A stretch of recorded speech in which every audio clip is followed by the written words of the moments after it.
4월 15일 수업을 시작하도록 하겠습니다. 자, 오늘 수업도 지난 시간과 마찬가지로 이제 녹화 수업으로 이제 진행을 하겠는데요. 여러분들이 이제 혹시나 녹화 수업에 익숙하지 않은 학생들이 있는 것 같아서 이제 다시 한번 설명을 드립니다. 자, 정해진 시간 안에 여러분들이 이제 제가 올려드린 녹화 영상을 수강을 완료하게 되면 이제 출석으로 처리가 되는데, 제가 이 기간을 2주로 잡아놨습니다. 그래서 2주 안에 이제 수강을 완료하면 이제 출석으로 이제 출결이 인정되고요. 만약에 완전히 수강을 하지 않은 경우에는 이제 지각, 그리고 아예 수강을 하지 않는 경우에는 이제 결석으로 처리가 되게 됩니다. 자, 그래서 이전에 제가 올려드렸던 이제 복습용으로 이제 올려드렸던 이제 녹화 수업과는 달리 지난 수요일에 올려드린 것과 오늘 올려드린 수업은 여러분들이 이제 수강을 완료해야 해당 차시에 이제 출석으로 인정된다라고 하는 것 유념하시기 바랍니다. 자, 오늘 수업은 이제 앞부분에서는 지난 시간에 우리가 이제 중요한 내용을 배웠었죠. 이제 태블행 노튼 정리라는 것에 대해서 배웠었는데, 자, 이 부분에 대해서 간략하게 복습을 하겠습니다. 자, 그리고 이제 4장의 마지막 단원인 최대 전력 전송과 관련된 얘기를 이어서 할 거고요. 그리고 나서 우리가 3장 과제를 이제 제출을 마감을 했죠. 자, 3장 과제 풀이를 진행하도록 하겠습니다. 자, 지난 시간에 우리가 배웠었던 이제 태블행 노튼 정리에 대해서 이제 중요한 내용은 이렇습니다. 자, 태블행 정리라고 하는 것은, 자, 우리가 어떤 복잡한 회로가 있더라도 하나의 등가 전화번과 하나의 등가 저항의 직렬 연결 회로로도 우리가 간략화할 수 있다라고 하는 것이 태블행 정리였고요. 자, 노튼 정리라고 하는 것은 하나의 등가 전류원과 하나의 등가 저항이 서로 병렬로 연결되어 있는 회로로 간략화할 수 있다는 것이었습니다. 자, 이것을 구하는 과정은, 자, 어떤 복잡한 회로가 있다라고 했을 때, 자, 이 회로의 지금 양단에서 측정되는, 자, 개방 회로 전압을 측정하고, 그리고 바깥쪽에서 안쪽을 들여다보는 방향으로 측정했을 때의, 자, RTH라고 하는 등가 저항을 구해주면 됩니다. 자, 그런데 이제 등가 저항을 구할 때는 이제 우리가 유념해야 될 게 있었죠. 자, 독립 전화번이 있는 경우에는, 죄송합니다. 독립 전원. 자, 독립 전원이 있는 경우에는 모두 다 없앤 후에 우리가 등가 저항을 구해주면 되고, 자, 종속 전화번이나 종속 전류원은 우리가 임의로 없애면 안 된다 그랬습니다. 자, 종속 전류원과 종속 전화번이 있는 경우에는 약간 다른 방법으로 이제 문제를 풀이를 하는데, 자, 종속 전화번과 종속 전류원이 있는 경우에는, 자, 일단 회로 안에 포함된 독립 전화번과 독립 전류원은 없애준 후에 우리가 테스트 전압원 혹은 테스트 전류원을 인가해 준 후에 나타나는 전압값 혹은 전류값을 측정해서 우리가 오메 법칙을 이용해서 RTH 값을 구하면 된다라고 하는 것이었습니다. 자, 그게 첫 번째 방법이었고요. 자, 두 번째 방법은 이제 이 다음 슬라이드에서 이제 다시 언급을 하겠지만, 자, VOC 값과 ISC 값을 측정한 후에 이 둘 간의 관계를 이용해서 RTH 값을 구하면 된다라고 했었습니다. 자, 이 부분 잘 이해하시면 되겠습니다. 자, 그래서 지금 이런 식으로 구하게 되면 우리가 태분행 회로를 만들 수 있었고요. 자, 노튼 회로 같은 경우에는, 자, 개방된 이 회로를 단락시켜서 이 단락 회로에 흐르는 전류 ISC를 구한 후에, 자, 물론 이제 그 다음에는 이 단락된 부분을 다시 개방시키고 외부에서 안쪽을 바라보는 방향으로 저항을 구해주면 그것이 우리가 구하고자 하는 죄송합니다. 노튼 등가 저항 값이 된다라고 하는 것이었습니다. 자, 그래서 일단 우리가 태분행 회로와 노튼 회로를 구하고 나면, 자, 태분행 회로와 노튼 회로가 등가가 되기 위한 조건이 있었습니다. 자, 그게 여기 적혀 있는 이것이죠. 그래서, 자, 여기 RT 값과 RN 값이 서로 같고, 태분행 등가 전화번의 값이, 자, 저항과 전류의 곱으로 표현된 이 값과 같으면, 혹은, 자, 노튼 등가 전류원의 값이, 자, RT분의 VT로서 표현이 가능하면 이것이 서로, 그러니까 노튼과 태분행 회로가 서로 등가가 되기 위한 조건이다라는 것입니다. 자, 요거 반드시 좀 기억하셨으면 좋겠습니다. 자, 지난 시간에 우리가 다뤘었던 예제입니다. 뭐 중요한 예제라서 이제 다시 한번 좀 보도록 하겠습니다. 자, 지금 주어진 회로에서 태분행 그리고 이제 노튼 등가 회로를 그려봐라라고 하는 것이 이제 문제에서 요구하는 것이고요. 자, 태분행 등가 회로를 구하기 위해서는 처음에 개방 회로 전압 VOC를 구해줘야겠죠. 자, 그리고 나서 바깥쪽에서 안쪽을 들여다보는 방향으로 자, 등가 저항을 구하되 독립 전원이 있으면 그 독립 전원은 없애고 독립 전원이 죄송합니다. 종속 전원이 있는 경우에는 그 종속 전원은 남겨두고 구해야 된다라는 것이었습니다. 자, 그런데 여기서 이제 조금 다른 방법으로 이제 풀어봤었죠. 자, 그래서 VOC를 구하게 되면 자, 지금 여기가 이 양단이 개방이 되어 있기 때문에 지금 유고음 쪽으로는 전류가 흐르지 않습니다. 그래서 지금 여기 싱글 룹 회로로 지금 만들어지게 된 것이고요. 자, 24V 전압이 4옴과 12옴에 직렬로 연결된 4옴과 12옴에 나누어져서 들어가게 되는데 이때 전압 분배 법칙에 따라서 1대 3의 비로 나눠지게 되죠. 자, 그렇게 되면 지금 여기 12옴의 양단에 걸려있는 전압이 18V가 되게 됩니다. 자, 그래서 지금 보시면 VOC라고 하는 값 혹은 VT라고 하는 값이 18V가 된다라는 것이고요. 자, 두 번째, ISC 값을 구하는 과정을 보겠는데, 자, ISC 값을 구하기 위해서는 여기에 자, 이 터미널의 양단을 이와 같이 단락시켜야 됩니다. 그리고 여기에 흐르는 전류 ISC를 구해야 되는데, 자, 지금 보시면, 자, 6옴과 12옴이 서로 병렬로 연결되어 있죠. 일단, 지금 전체 회로에 흐르는 전류를 이제 구해보겠습니다. 자, 6옴과 12옴이 서로 병렬로 연결되어 있고, 그 병렬로 연결된 저항과 4옴이 서로 직렬로 연결되어 있으니까, 일단, 자, 6옴과 12옴의 병렬 연결 저항을 구하게 되면, 자, R 값이 4옴이 되죠. 4옴이 되고, 지금 여기 또 4옴이 직렬로 연결되어 있기 때문에, 자, 24V의 전압이 흐르고 있고, 자, 그러니까 총 8옴이 직렬로 연결된 형태와 같습니다. 자, 그래서 이 회로에 흐르는 전체 전류의 값은 3A가 되고요. 그리고 지금 그것이 지금 병렬로 연결되어 있는 6옴과 12옴에 나눠져서 들어가게 되니까, 자, 이때는 저항의 역수에 비례하기 때문에 2대 1의 비로 나눠지게 되죠. 그래서 지금 이쪽 회로에 흐르는 전류가 2A가 되고, 그것이 우리가 구해야 되는 자, 여기 있는 개방회로, 아니, 단락회로 전류 2A가 되게 됩니다. 자, 우리가 개방회로 전압과 단락회로 전류를 구한 경우에, 자, 저항값 VT 혹은, 죄송합니다.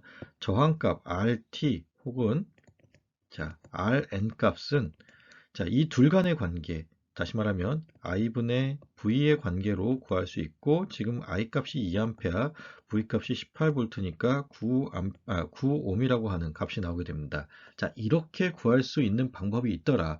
자, 라는 것을 기억하시면 좋겠고요. 자, 이 방법이 언제 유용하냐 하면, 여러분들이 종속 전원이 포함된 회로를 만났을 때 굉장히 유용하게 쓸 수 있습니다. 자, 그리고 물론 이 회로에서는 이제 더 간단하게 RTH 값 혹은 이제 RN 값을 구하는 방법이 있겠죠. 자, 지금 독립 전원을 없앤 후에 바깥쪽에서 안쪽을 들여다보는 방향으로 구하면 되고요. 자, 4옴과 12옴이 서로 병렬로 연결된 그 합성 등가정을 먼저 구하게 되면 자, 4분의 1 더하기 12분의 1이니까 자, 그래서 지금 R 값이 3옴인 것이 먼저 나오고 자, 그리고 그 3옴과 여기 있는 6옴이 서로 직렬로 연결되어 있기 때문에 자, 전체 저항이 9옴이 나오는 같은 결과를 얻을 수 있습니다. 자, 지금 이제 풀이 방법이 여러 개가 있는데 자, 모든 방법에 다 익숙해졌으면 좋겠습니다. 자, 다시 한번 강조드리는데 종속 전원이 있는 경우에는 그 종속 전원은 없애지 말고 자, 내부 저항을 고려해서 문제를 풀어야 된다는 점 잘 기억하시면 좋겠습니다. 자, 그러면 이제 복습은 여기까지 하고요. 자, 오늘 이제 다룰 내용인 자, 최대 전력 전승과 관련된 얘기를 이어서 해보도록 하겠습니다. 자, 여기 이렇게 주어진 이와 같은 회로가 있다라고 가정하겠습니다. 자, 지금 이제 두 개의 이제 뭐 점선으로 표시된 박스가 있는데, 자, 지금 여기 있는 이것이 이제 로드 혹은 이제 부하 저항에 해당되는 곳이고요. 자, 그리고 여기가 자, 전력을 전송하는 쪽. 다시 말하면 이제 에너지를 전송하는 쪽이라고 생각하시면 좋겠습니다. 자, 원래 여기가 이제 RT 그리고 여기가 RL로 표시되어야 되는데, 자, GT와 GL로 표시된 이유는, 자, 제가 이제 예전에 이제 쓰던 교재에서 갖고 온 건데, 자, 우리가 저항을 R로 쓰는 것처럼, 자, 교류회로, 그 복소 전력이 포함된 복소 회로에서는, 자, 임피던스라고 하는 것을 이용해서 이제 회로를 표현하게 됩니다. 자, 근데, 임피던스는 이제 저항과 리액턴스를 같이 포함한 회로가 되겠는데, 자, 이것과 관련해서는 이 2학기에 다루게 되겠습니다. 그래서 지금은 G로 표시된 이 부분을 그냥 저항이다라고 생각하면 좋겠습니다. 자, 원래는 이것이, G라고 하는 것이, 자, R 더하기, 자, XI로 이제 표현된다라고 생각하면 되겠는데, 자, 이 부분에 대해서는 이제 2학기 때 배우게 되겠습니다. 자, 그래서 지금 여기서는 이 부분이 없다라고 가정하면, 자, G 값이 R 값과 같다라고 생각하면 되겠고요.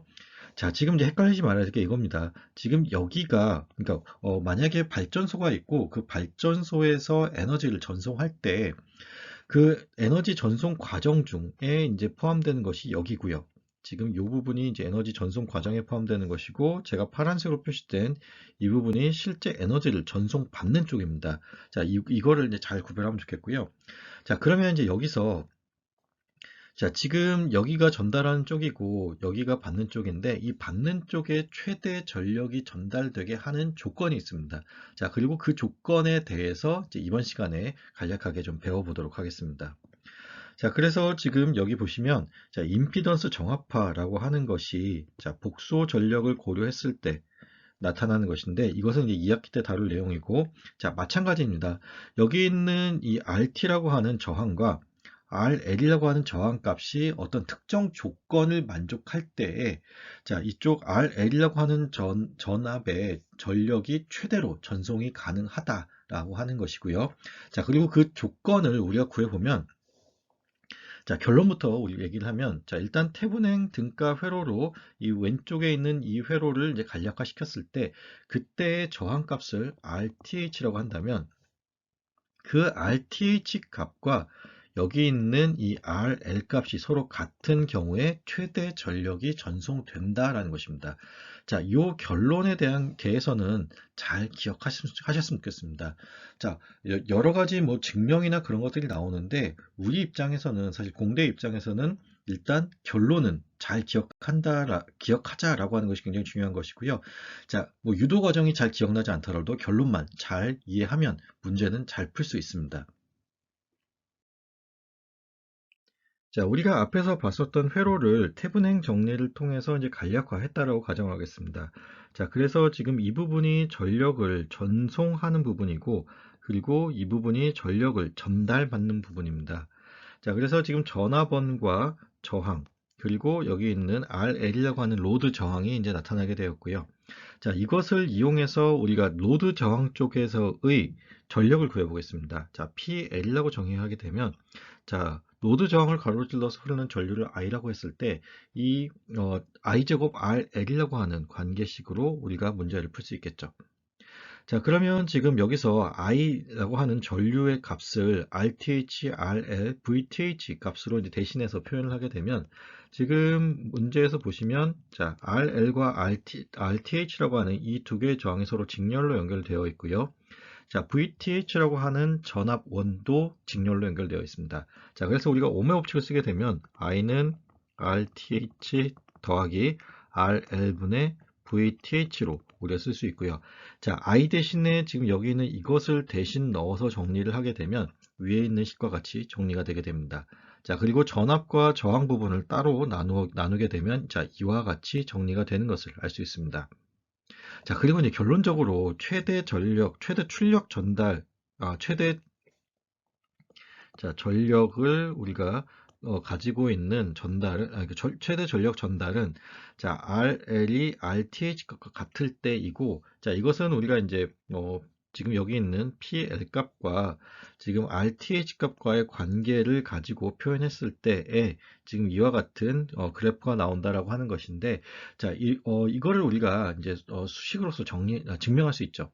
자, 최대값을 언제 갖는지를 이제 찾아내려면 우리가 미분해서 그 값이 0인 경우를 찾아주면 됩니다. 자, 물론 이제 두 번 미분했을 때, 자, 0보다 작다라고 하는 것도 이제 같이 찾아줘야 되는데, 일단 미분값이 0인 경우를 찾아주면 된다라는 그런 원리를 이용해 보겠습니다. 자, 지금 PL이라고 하는 값을 자, 저항에 대해서 RL에 대해서 지금 미분을 하게 되면 자, 지금 여기 있는 것과 같이 제가 아래에 정리해 놓은 식과 같이 정리가 되게 됩니다. 자, 여러분들이 뭐 이게 잘 천천히 보게 되면 다 이해가 될 수 있는 식들이니까요. 자, 이와 같이 정리가 되었을 때 여기 지금 남는 식을 보게 되면 자, 지금 RL이 나누어지고 지금 없어지고 나면 여기 RL 하나만 남게 되죠. 마이너스 RL 하나만 남게 되고 그래서 지금 남는 식이 이와 같이 됩니다. 자, 이 값이 0이 되려면 자, 항상 0이 되어야 되는 겁니다. 자, VTH 값이 0이 되는 경우는 그거는 특수해죠. 자, 뭐 일반적인 경우가 아니라 특수이기 때문에 그것은 제외시키고요.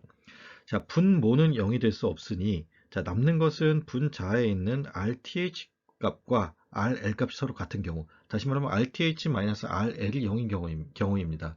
자, 그 경우에 우리가 최대 전력이 전송된다라는 것을 우리가 알 수 있고요.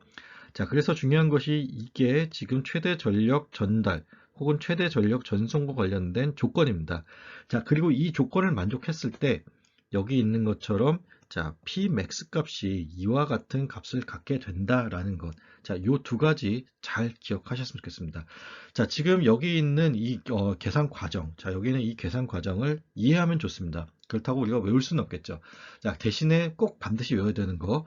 지금 여기 있는 이 식과 이 식은 반드시 외워 주셨으면 좋겠습니다. 자, 그러면 이것과 관련된 예제를 하나 풀어보도록 하겠습니다.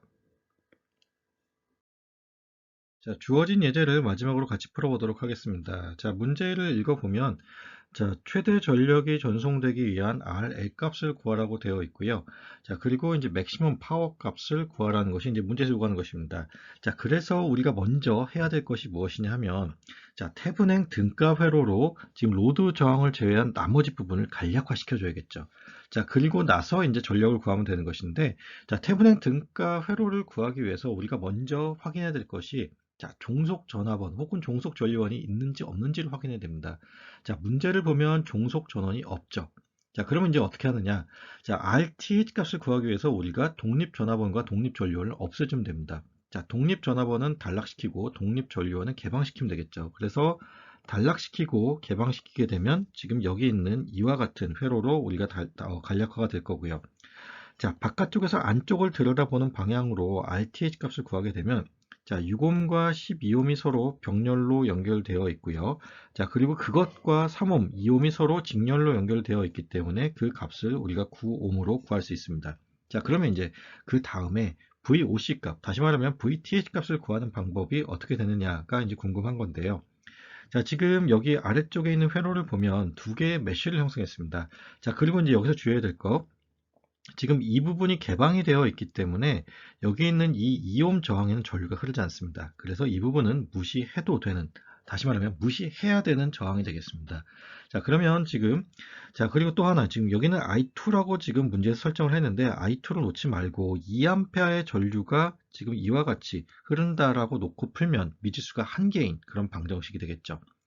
자, 그러면 이제 문제를 이제 풀어보겠습니다. 자, 지금 12V만큼의 전압 상승, 그 다음에 6옴에서의 전압 강화, 그리고 12옴에서의 전압 강화가 있는 것을 보겠습니다. 자, 그러면 자, 12V만큼의 전압 상승은 6 곱하기 I1 더하기 자, I1 더하기 2에 지금 12를 곱한 것만큼의 계산이 되겠죠. 자, 그러면 이것을 만족하는 I1을 구해보면 지금 여기 있는 것처럼 자, 제가 여러분들한테 나눠드렸던 이제 강의 자료에는 여기가 마이너스 1.5A로 되어 있을 텐데 자, 제가 이제 표시를 잘못했습니다. 자, 마이너스 3분의 2A라고 하는 값이 나오게 됩니다. 자, 그러면 이것을 이용해서 우리가 이제 개방회로 전압을 구해야 되는데 지금 여기 풀이에 있는 이 방법은 자, 바깥쪽 메쉬를 이용해서 푸는 방법인데, 자, 여기는 전류가 흐르지 않으니까 이 2옴이라고 하는 저항은 없다라고 취급하고, 자, 6옴에서의 전압 강화, 그 다음에 3옴에서의 전압 강화를 고려한, 자, VTH 값을 구하는 것입니다. 자, 그랬을 때 VTH 값이 22V가 나오게 된다라는 것인데, 자, 이제 또 다른 이제 풀이 방법을 하나 더 알려드리면, 자, 우리가 아래쪽에 레퍼런스, 접지를 정하게 되면 아래쪽이 0V이고요. 자, 그러면 지금 여기서의 노드 전압이 12V가 되겠죠. 자, 그리고 지금 I1이 마이너스 3분의 2A였었으니까 지금 이 방향으로 이제 전류가 실제로는 흐른다는 거죠. 마이너스 3분의 2A만큼의 전류가 이렇게 흐르는 거고, 그랬을 때의 전압 상승이 일어나게 됩니다. 6옴에서의 전압 상승이 이제 4V만큼의 전압 상승이 있게 되는 것이고요. 지금 마이너스 3분의 2가 아니라 이런 경우는 3분의 2A가 되겠죠. 자, 3분의 2만, 죄송합니다. 4V만큼의 전압 상승이 있게 돼서 여기서 16V가 되게 되고요.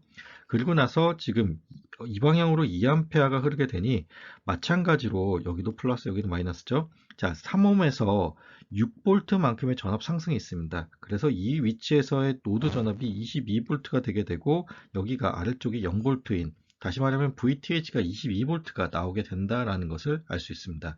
자, 이와 같은 방법으로도 풀 수 있다라는 것 잘 기억하셨으면 좋겠습니다. 자, 그래서 문제에서 요구하는 것이, 자, RL 값이 뭐냐는 거죠. 자, 최대 전력이 전송되기 위한 RL 값은 RTH 값과 같을 거고, 그래서 이 값이, 자, 9옴이 되면 되는 거고요. 자, Pmax 값은 우리가 앞에서 봤었던 것처럼 4 곱하기 RTH분의, 자, VTH의 제곱으로서 구할 수 있습니다. 그래서 지금 여기 요 식에다가 대입을 해서 구하게 되면, 자, 여기 아래쪽에 쓰여져 있는 것처럼, 자, 최대 전력 값은, 자, 13.44W라고 하는 값이 나오게 됩니다.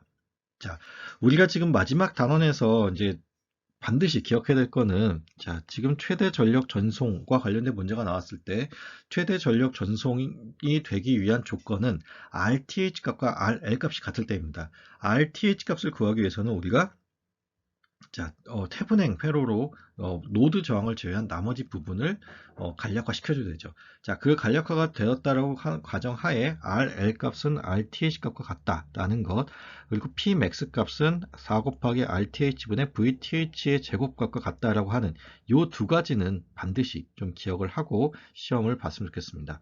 자, 그러면 오늘 이론 수업은 여기까지 하고요.